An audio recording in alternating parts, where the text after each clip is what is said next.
ફોકસમાં છે અને અદાની એનર્જી સોલ્યુશન્સમાં એક ફંડ એક્શન જોઈ રહ્યા છીએ. આ બધા પર ડિટેલ્સ જાણીએ સહયોગી શ્રદ્ધા પરસાનિયા પાસેથી. શ્રદ્ધા, કઈ રીતે કંપનીઓ માટે આજે સમાચાર છે? જી ગુડ મોર્નિંગ. તો અદાની એન્ટરપ્રાઇઝિસ અને અદાની એનર્જીની વાત કરીએ તો અહીંયા ફંડ એક્શન આપણને આવતી જોવા મળી રહી છે. અદાની એન્ટરપ્રાઇઝિસ અને અદાની એનર્જી બંનેમાં શુક્રવારે આપણે બ્લોક ડીલ થતી જોઈ હતી.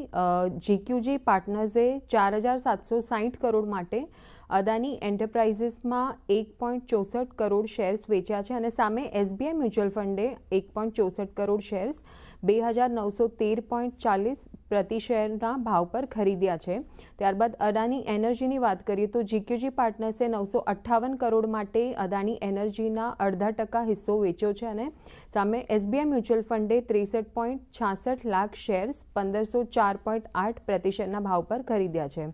હવે અદાની એનર્જી સોલ્યુશન્સ પર જેફરીઝનો રિપોર્ટ છે. તેઓએ ખરીદારીની સલાહ આપી છે અને ટાર્ગેટ આપ્યા છે ₹1665 પ્રતિ શેરના.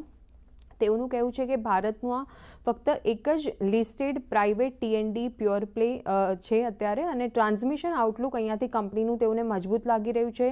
સ્માર્ટ મીટર્સ એક મહત્ત્વનું એમર્જિંગ ગ્રોથ ડ્રાઈવર સાબિત થઈ શકે છે અને આવનારા સમય માટે એટલીસ્ટ મીડિયમ ટર્મ માટે તેઓને ડબલ ડિજિટ ગ્રોથ આઉટલુક અહીંયાથી લાગી રહ્યું છે.